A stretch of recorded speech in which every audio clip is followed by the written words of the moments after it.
Hi guys, so we will be covering National Nutrition Survey in this video, and we'll also be seeing United Nations Decade of Action on Nutrition, and what are the key points they're looking into, and the key findings of the National Nutrition Survey 2018 report.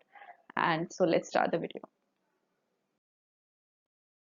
So before seeing the survey findings, we should know what was the sample size of the survey. Sample size is कि कितने लोगों पे ये survey conduct किया गया. So here it is like 1.12 lakh children and adolescents from all states.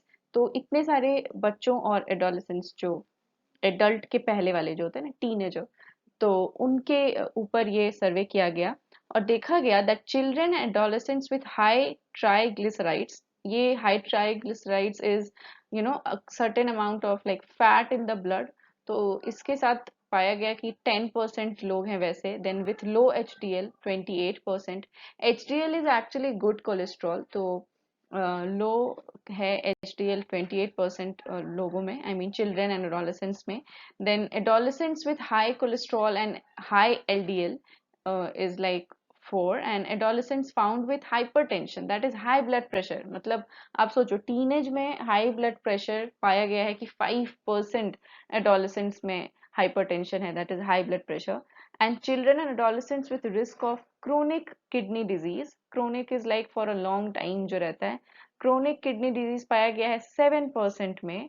And it has also been found that chronic kidney disease was clustered in a few districts of southern, eastern and northeastern states. तो मतलब एक ही जगह पे काफी ज्यादा chronic kidney disease पाई गई है, मतलब स्कैटर्ड है वो सदर्न स्टेट्स में, ईस्टर्न स्टेट्स में, नॉर्थ ईस्टर्न स्टेट्स में, लेकिन क्लस्टर्ड मतलब एक जगह पे ही आजू बाजू काफी ज्यादा. Okay. And 10% children and adolescents were found to be pre diabetic. तो आप देख रहे हैं कि कितने कम एज में आजकल के टाइम में high blood pressure, pre diabetic होते जा रहे हैं बच्चे, teenagers, everyone. Also we will see कि क्या डेफिशिएंसी वगैरह रूरल और अर्बन में कैसा रहता है. तो it has been like shown, and that is the food for thought, and you can use this captions in your mains answers also, like food for thought अगर कुछ ऐसा लिखा हुआ है तो. Diseases and deficiencies in Indian children sharply differ depending on the location of residence. So some data excerpts from the Comprehensive National Nutrition Survey released on Monday, not Monday, पहले release हुआ है, shows how problems in children differ according to the rural urban divide. So मतलब यहाँ पे बोला जा रहा है कि जो भी डिजीजेस हैं, डेफिशिएंसीज हैं, देखा गया इस सर्वे में कि बहुत ज्यादा शार्प डिफरेंस है on the basis of location. मतलब एक बच्चा जो गांव में रहता है, एक बच्चा जो शहर में रहता है, इन दोनों के डेटा में बहुत ही डिफरेंट पाया गया है. So we can see the difference on the basis of rural urban divide. Okay, ये कुछ टेक्निकल टर्म्स है, if you use this in your answers it will be a good thing. तो rural children, urban children जो है, आप देखिए breast feed up to 1 year जो है कितने बच्चों को किया गया है रूरल में 85%, अर्बन में 76% बच्चों को ही ब्रेस्ट फीड किया गया up to 1 year.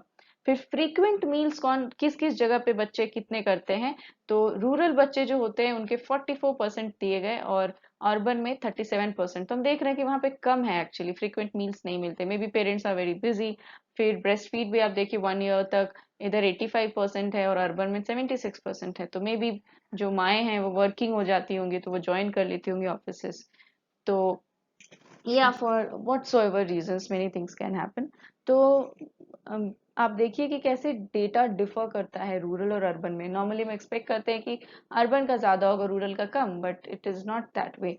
Then vitamin D deficiency जो है in the age group of 1 to 4 years, it is like 12% in rural children and 19% in urban children. तो देखिए डेफिशिएंसी यहाँ पे ज्यादा अर्बन बच्चों में है विटामिन डी की.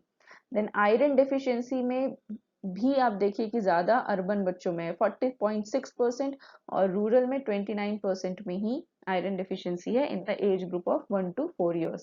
फिर जिंक डेफिशिएंसी में आई मीन रूरल वाले आगे हैं अर्बन से, और रूरल में ज्यादा है like zinc deficiency in the age group of 1 to 4 years, that is 20%, और अर्बन बच्चों में it is 16%. And severe acute malnutrition in the age group of 5 to 9 years। malnutrition मतलब प्रॉपर जिनको न्यूट्रिएंट्स नहीं मिलते जो चाहिए बच्चों को, और उनका जो बॉडी है वो प्रॉपरली डेवलप नहीं कर पाता है जितना करना चाहिए, तो वो देखा गया है कि रूरल में ज़्यादा है, दैट इज 34.7%, और अर्बन चिल्ड्रन में इट इज़ अबाउट 23.7%।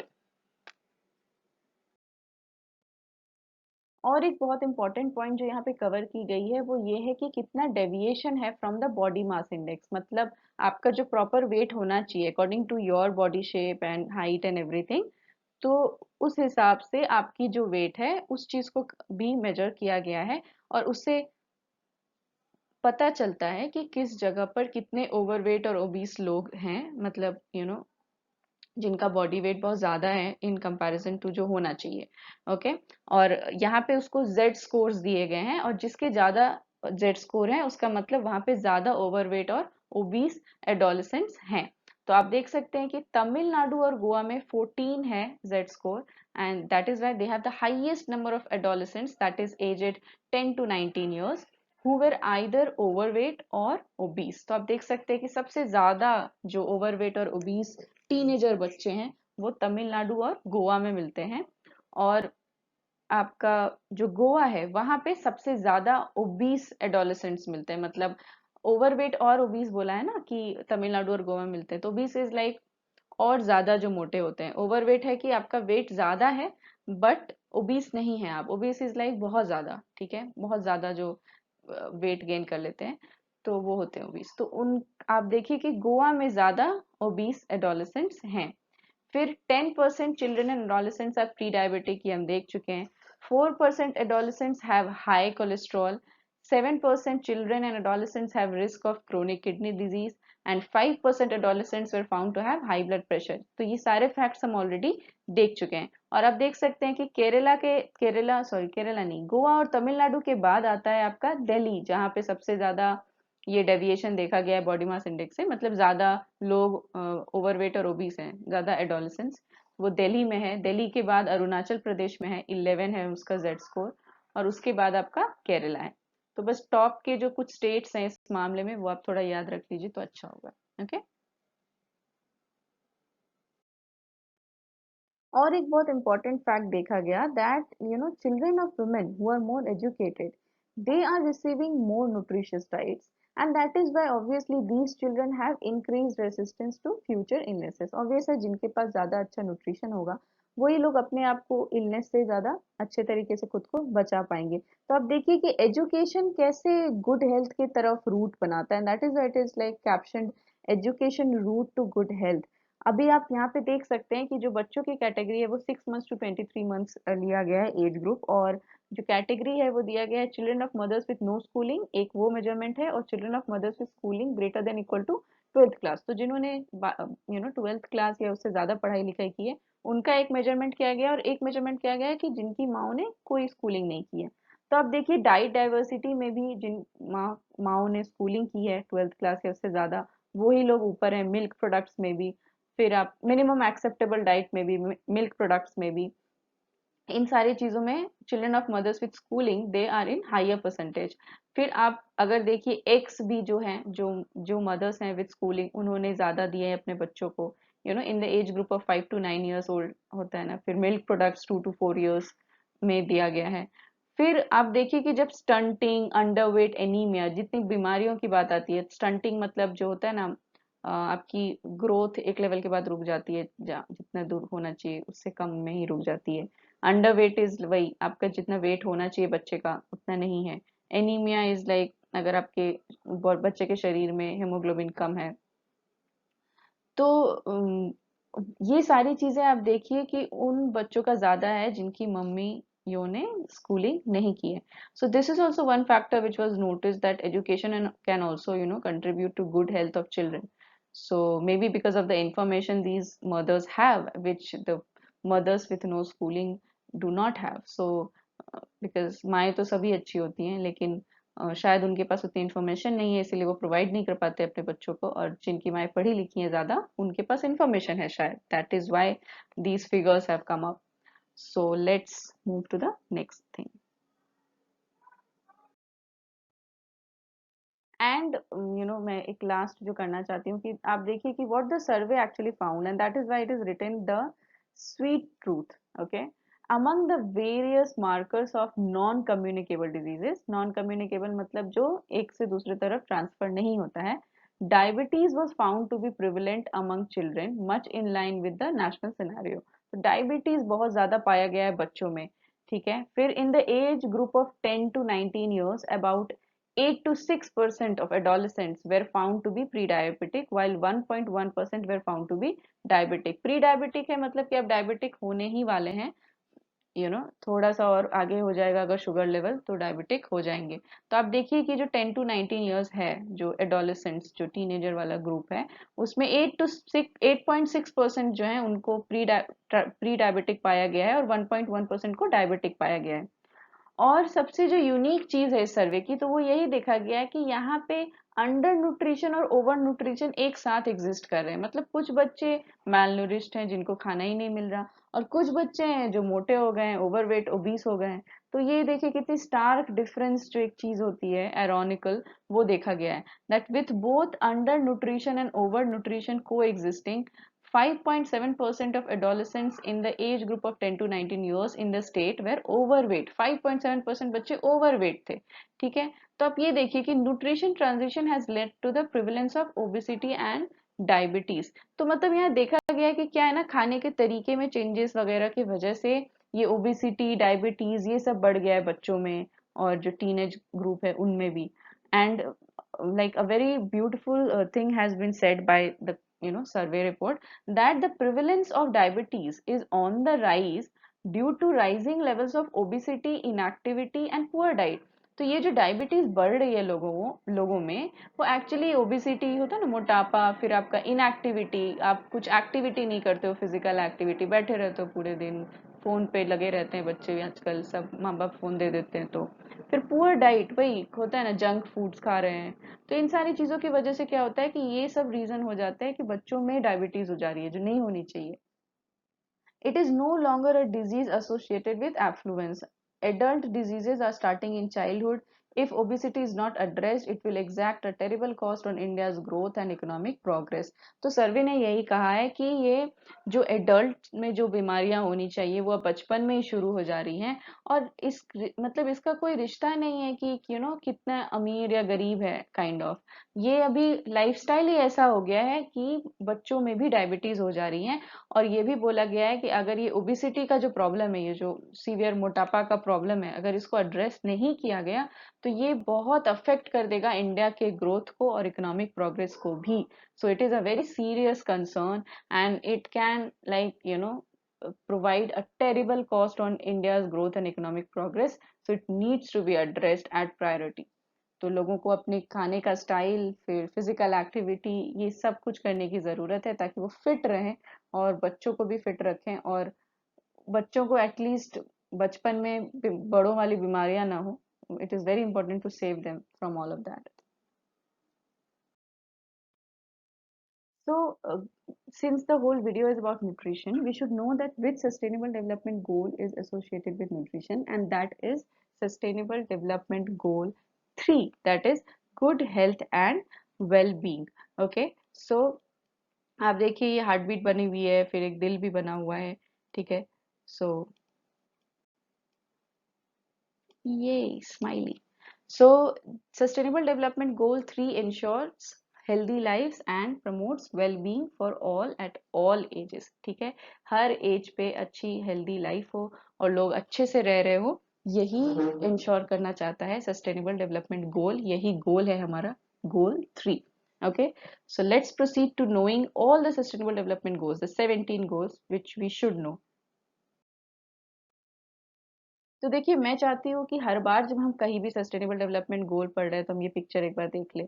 इससे क्या होगा कि आपको धीरे धीरे सारे गोल्स याद हो जाएंगे. मैं नहीं चाहती कि हम हमेशा एक वीडियो बनाए सस्टेनेबल डेवलपमेंट गोल के बारे में, वहीं पे पढ़ा होता है ना, और फिर कहीं और उसके बारे में बात नहीं की. आपको लग सकता है कि ये इतना रिपीट क्यों करती है एक ही चीज को. वो मैं इसीलिए करूंगी ताकि आप बार बार जब आप एक चीज को सुनेंगे तो वो आपको याद हो जाएगा. ठीक है, जब आप एक चीज को एक ही जगह पे पढ़ते हैं तो आपको उतना याद नहीं होता है, लेकिन अगर आप रिलेटेड कुछ चीज पढ़ रहे हैं और आपने एक बार फिर से देख लिया कि हाँ क्या है वो, तो फिर आपको वो चीज ज्यादा याद हो जाती है.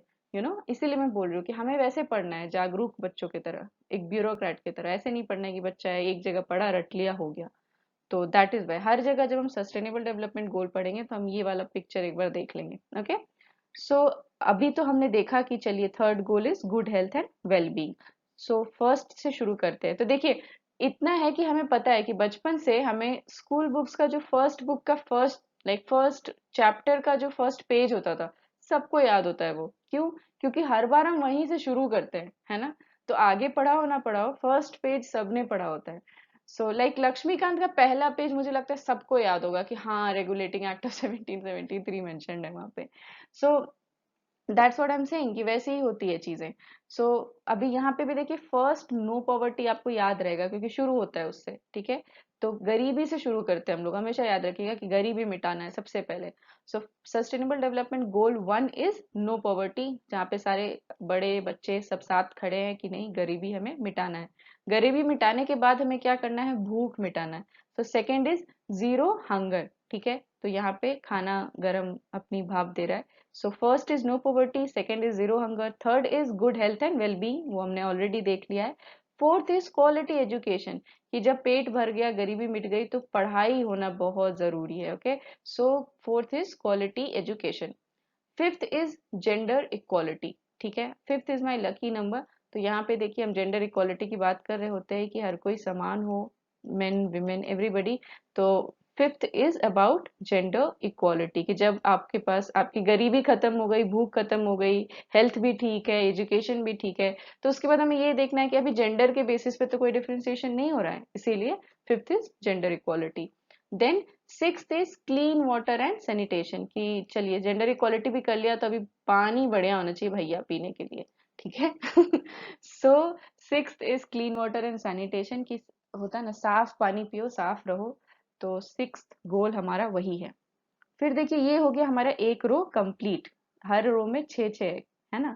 फिर हम लोग आते हैं सेवेंथ पे। अभी सेवेंथ पे आने के बाद आप देखिएगा, इस रो में ऐसी ही चीजें, रिलेटेड चीजें टाइप की है, एनर्जी, इंफ्रास्ट्रक्चर, होता है ना, काम, ये वो, तो वही सारी चीजें हैं। तो कनेक्टेड चीजें इस रो में है। देखिए, सेवेंथ शुरू होता है अफोर्डेबल एंड क्लीन एनर्जी से, कि चलो सब कुछ कर लिया, खाना वाना पेट पेट भर लिया, तभी एनर्जी थोड़ा बचा लो। ओके, तो seventh is affordable and clean energy. And eighth goal is decent work and economic growth, कि चलिए अभी आपको जेंडर इक्वालिटी दे देंगे, पानी दे देंगे, एनर्जी दे देंगे, लेकिन काम तो खुद करना पड़ेगा। तो इट इज एट्थ, हमारा जो गोल है वो यही है कि डिसेंट वर्क करना चाहिए, ताकि हमारा इकोनॉमिक ग्रोथ जो है, ये जो एरो है, इतनी खूबसूरती से बढ़ता रहे, ठीक है? तो ये हो गया हमारा एट्थ गोल। उसके बाद नाइन्थ गोल है हमारा इंडस्ट्री, इनोवेशन एंड इंफ्रास्ट्रक्चर। सो यहाँ पे भी आप देखिए कि नाइन्थ गोल क्या है, कि हमने काम किया, इकोनॉमिक ग्रोथ हो गई, लेकिन इनोवेशन भी होते रहना चाहिए। So industry, innovation and infrastructure, इस सब चीजों में सुधार भी नाइन्थ गोल है हमारा। Tenth is reduced inequalities. Again अभी देखिए, फिफ्थ में हमने फाइव, वाओ, फिफ्थ में हमने जेंडर इक्वालिटी की बात की थी, और टेंथ आपका रिड्यूस्ड इनइक्वालिटी है। तो ये आप देख रहे हो, आप मल्टीपल्स में चल रहे हैं, ये 5 और 10। तो 10 में आपका रिड्यूस्ड इनइक्वालिटीज है, ऐसे एकदम पिंक डब्बा बना दिया इन्होंने। और 11, ये तो शगुन नंबर होता है, तो इसको तो एकदम याद रखना ही है। 11 रुपए तो डाले ही होंगे आपने आज तक किसी शादी के एनवेलप में या बर्थडे के एनवेलप में। तो 11 शगुन जो है वो है सस्टेनेबल सिटीज एंड कम्युनिटीज बनाना। तो शगुन के तौर पे हम क्या बनाएंगे? सिटीज और कम्युनिटीज, ठीक है? तो 11th is sustainable cities and communities. 12th is responsible consumption and production. तो अभी देखो, सिटीज तो बना लिए अच्छे वाले, लेकिन सही तरीके से कंज्यूम और प्रोडक्ट प्रोड्यूस भी करना पड़ेगा। तो इसीलिए 12th is responsible consumption and production. 13th is climate action, कि सारे काम कर लिए, अब तुम क्लाइमेट, पानी और ये सब चीज पे ध्यान दो, ठीक है? सो लाइक पानी, पानी तो हमने पहले ही देख लिया, लेकिन पानी के अंदर की जीवन, मतलब जीवन पे ध्यान देना होगा ना उसके बाद। सो 13 वाला देखिए आप, इसी टाइप का है, life below water, life on land, climate action, ये सब। तो 13th आपका शुरू होता है क्लाइमेट एक्शन से। 14th है आपका लाइफ बिलो वाटर, मछली जल की रानी है, जीवन उसका पानी है, हाथ लगाओ डर जाएगी, बाहर निकालो मर जाएगी, इसीलिए लाइफ बिलो वाटर को बचाना है हमें। Okay, so 14th goal is life below water. इतनी प्यारी मछली है, इसको तो बचाना ही पड़ेगा। फिर 15th goal is life on land, की सारी मछलियों को बचाने के बाद अब हमें क्या बचाना है? जो लैंड पे जो लाइफ है उसको भी हमें बचाना है। ये जो चिड़िया उड़ रही हैं, इनको भी हमें बचाना है। सो 15th is life on land and 16th is peace justice and strong institutions. देखिए कबूतर जो पत्ता लेके बैठी है जज के हैमर पे, तो ये दिखाता है कि हमें 16th गोल में piece justice and strong institutions पे काम करना है। और 17th क्योंकि एंड है तो यहाँ पे क्या करना है, ये सारी चीजों को अचीव करने के लिए किस चीज की जरूरत होगी, पार्टनरशिप की। तो partnership for the goals is the 17th गोल। तो ये यहाँ पे खत्म हो जाता है। तो आई होप कि आपको ऐसे कर करके धीरे धीरे ये सारे 17 गोल याद हो जाए। So let's proceed to the next thing. So ये लास्ट है हमारा टॉपिक जो हमें कवर करना है, that is the United Nations decade of action on nutrition. Okay, so this decade is about action on nutrition, कि हमें न्यूट्रिशन के ऊपर काम करना है, हमें अच्छा करना है उस चीज को। और ये डिकेड है 2016 to 2025 and this is towards country specific SMART commitments for action on nutrition. अभी ये जो स्मार्ट कमिटमेंट्स की बात हो रही है, इसका क्या एग्जैक्टली मतलब है ये हम देखेंगे डिटेल में। तो यहाँ पे स्मार्ट का मतलब है S is specific, the commitment refers to a specific action and indicates, होता है ना, who is responsible for achieving it. मतलब एक स्पेसिफिक एक्शन की बात होगी और ये भी बताया जाएगा कि कौन रिस्पॉन्सिबल है उसको अचीव करने के लिए। Okay, then M is for measurable, the commitment includes an indicator to enable measuring progress and achieving the commitment. तो एक इंडिकेटर बनाया जाएगा जिससे पता चले कि क्या प्रोग्रेस हो रही है, वो मेजर करने के लिए एक इंडिकेटर होगा और कितना कमिटमेंट अचीव हो रहा है। Okay, so S is specific, M is measurable, and A is achievable. That is, the commitment refers to a realistic context based on level of progress achieved in the past. मतलब जो भी आप commitment वगैरह set करते हैं वो realistic होना चाहिए। ऐसा होता है ना, रियलिस्टिक कॉन्टेक्स्ट पे होना चाहिए, जैसा प्रोग्रेस पास्ट में अचीव किया गया है उस हिसाब से कमिटमेंट बनाना चाहिए। इसीलिए अचीवेबल कमिटमेंट की बात हो रही है। आपने देखा तीन तरीके, किस किस तरीके के कमिटमेंट्स यहाँ कर रहे हैं, specific commitment, measurable commitment, achievable commitment. Then R is relevant, the commitment reflects a country's situation, national priorities and the challenges it faces. मतलब अभी एक होता है ना, जिस देश में जिस तरीके की दिक्कत है उससे रेलिवेंट चीजें ही उसके कमिटमेंट्स में होना चाहिए। अभी जिस देश में जंगल ही नहीं है वहां पे हम फॉरेस्ट्री के कमिटमेंट्स डाल दें तो कोई मतलब नहीं बनता है ना, बारिश ही नहीं होती जहाँ पे, वहां तो हम नहीं बोल सकते नहीं आपको फॉरेस्ट उगाना पड़ेगा। तो that is something you need to keep in mind कि एक कंट्री की सिचुएशन, नेशनल प्रायोरिटीज और क्या चैलेंजेस हैं उस हिसाब से उसके कमिटमेंट्स भी डिसाइड किया जाए। And that is why we are talking about country specific SMART commitments, ऐसा नहीं है कि जनरल कमिटमेंट्स हैं। ठीक है, तो आर इज रेलिवेंट, कि रेलिवेंट होना चाहिए।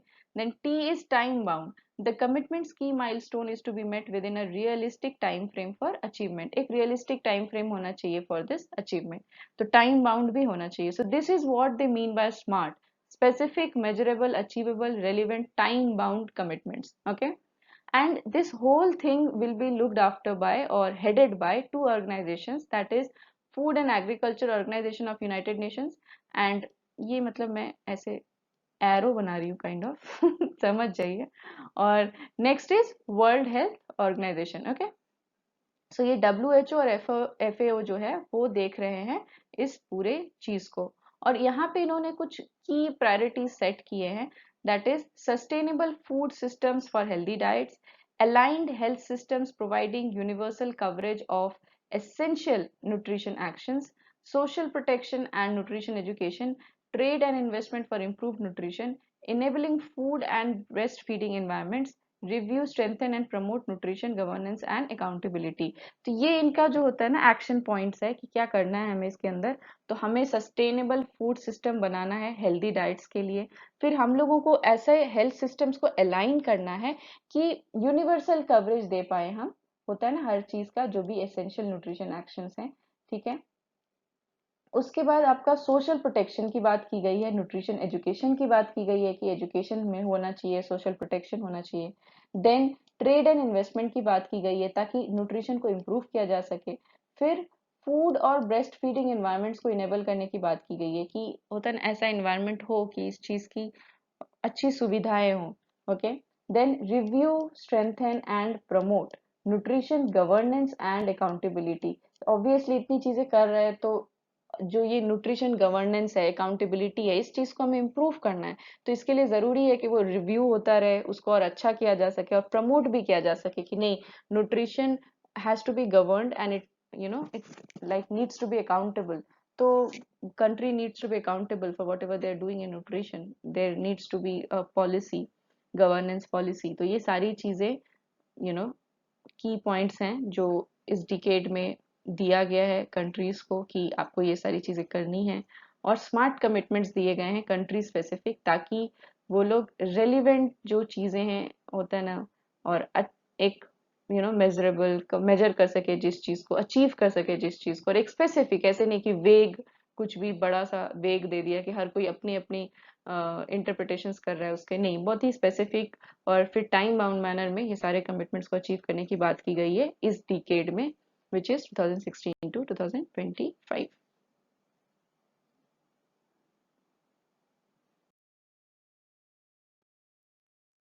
So this is where we end the video, and I send you so much love and like a lot of care from my side. Thank you for being like so cooperative. I know you people are so amazing. किसी ने कुछ गंदा भी नहीं लिखा है कहीं पे कि आप क्यों नहीं वीडियो अपलोड कर रहे, kind of, and it's so beautiful. All the subscribers are intact. मुझे लग रहा था कि पता नहीं यार चले जाएंगे बच्चे जो इतने होप्स लेकर आए हैं कि मैं करूंगी। So I'm really, really thankful, and that heart is from me to you. So thank you so much for watching the video, and I'll be coming up with the next video soon. So thank you so much for watching. Okay, bye bye.